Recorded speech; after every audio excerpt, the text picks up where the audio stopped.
अभी की बड़ी खबर, बिहार में पूर्व मंत्री और वीआईपी पार्टी के मुखिया मुकेश सहनी के पिता की हत्या के केस की जांच एसआईटी कर रही है। हत्याकांड की गुत्थी सुलझाने के लिए पुलिस मोबाइल डिटेल और सीसीटीवी फुटेज खंगाल रही है। एसआईटी ने जीतन राम सहनी हत्याकांड में 4 संदिग्धों को हिरासत में लिया है। इन संदिग्धों से पूछताछ जारी है और जांच अधिकारियों को यह शक है कि हत्या की वजह लेन देन से जुड़ा विवाद हो सकता है। तो जीतन सहनी मर्डर मामले में एसआईटी की जांच में कुछ प्रमुख बातें सामने आई हैं। हिरासत में 4 संदिग्ध हैं, उनसे पूछताछ हो रही है और बताया जाता है कि पैसे के लेन देन से जुड़ा यह मसला हो सकता है। पुलिस की जांच फिलहाल जारी है। तो जीतन सहनी हत्याकांड में 4 संदिग्धों से पूछताछ हुई है। पूछताछ के लिए पुलिस ने उन्हें हिरासत में लिया है और 2 दिन पहले उनकी बहस भी हुई थी। जानकारी जो सामने आ रही है कि इन लोगों की जीतन सहनी से बहस हुई थी। 2 संदिग्धों की जीतन सहनी से बातचीत हुई थी, बहस हुई थी। संदिग्धों ने जीतन सहनी को सबक सिखाने की धमकी दी थी।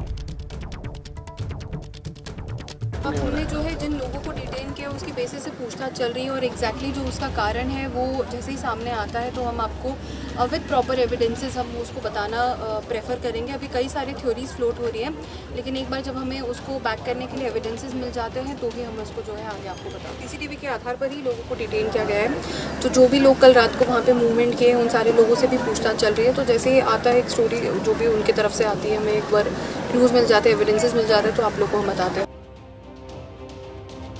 तो दरभंगा ग्रामीण की एसपी को आपने सुना। अब मैं आपको लिए चलता हूं मेरे सहयोगी शशांक के पास।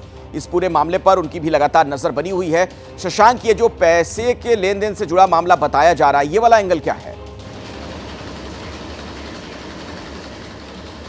देखिए, सोमवार की रात हत्या हुई मुकेश सहनी के पिता जीतन सहनी की। उस दिन सीसीटीवी में दिखा है कि 4 लोग घर के अंदर गए हैं और कुछ देर के बाद वो बाहर निकल गए। चारों को हिरासत में लेकर पुलिस की टीम पूछताछ कर रही है। उसमें ये पता चला है कि इन 4 में से 2 लोगों ने ब्याज पर पैसे लिए थे जीतन सहनी से और उसमें से एक संदिग्ध ने जो है लोन के सिक्योरिटी के तौर पर अपनी बाइक यहाँ पे रखी थी। सो ये लोग बाइक छुड़ाने के लिए बात करने आए थे और उन दोनों में से जो 2 दिन पहले उन लोगों की बहस भी हुई थी उनके पिता से और इन्होंने कहा था कि आपको सबक सिखा देंगे। तो क्या ये जो ब्याज पर पैसा लिया गया, क्या उस मामले में हत्या की गई है? इस एंगल से पुलिस की टीम जो है वो जांच कर रही है और जो जानकारी मिल रही है कि जो 4 लोगों को हिरासत में लिया गया है वो स्थानीय ही हैं और आसपास के रहने वाले हैं, लेकिन उनके नाम का खुलासा अब तक जो है पुलिस की टीम नहीं की है। ये जो कुछ लोग तस्वीरों में नजर आ रहे हैं, सीसीटीवी फुटेज में 10 जुलाई की तस्वीर बताई जा रही है कि हाथों में डंडा लिए हुए कुछ लोग घर में घुसते हुए दिख रहे हैं। इनके साथ आए दूसरे लोगों के हाथों में भी डंडा है जो बाहर घूमते दिख रहे हैं। ये कौन लोग हैं, इनके बारे में भी कुछ पुलिस बता पा रही है क्या? देखिए, सोमवार की रात तो 4 लोग घर के अंदर घुसे ही थे।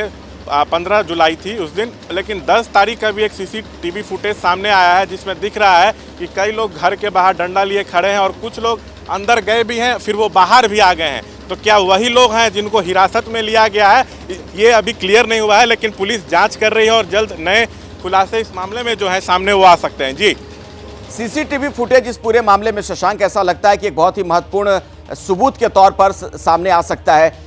कुछ और भी हलचल उसमें कैद हुई है जिसे लेकर पुलिस की तफ्तीश जारी है। देखिए, जो 10 तारीख का फुटेज आया है उसमें कुछ युवक अंदर तो गए, कुछ देर बाद बाहर भी आ गए, हाथों में डंडा था। क्या वही लोग 15 तारीख को भी घर के अंदर गए, उसमें से कुछ लोगों ने क्या घटना को अंजाम दिया? तो पुलिस को इसका शक है और जांच चल रही है। देखिए, कोई राजनीतिक कारण से हत्या हुई नहीं है ऐसा सूत्र बता रहे हैं। सो ये ब्याज पर पैसे जो लिए गए उसी का मामला ये बताया जा रहा है, लेकिन अलग अलग एंगल से भी पुलिस की टीम जांच कर रही है और जिन लोगों को हिरासत में लिया गया है उस पर पुलिस की टीम आज प्रेस कॉन्फ्रेंस कर सकती है। तो हो सकता है उसमें कुछ नए खुलासे देखने को मिले। चलिए, तो इस प्रेस कॉन्फ्रेंस का इंतजार है, लेकिन ब्याज के पैसे से जुड़ा भी अगर ये मसला है और कोई हत्या कर दे रहा है तो इसका मतलब ये तो है कि पुलिस का डर शायद अब नहीं है बिहार में लोगों के, अपराधियों के मन में।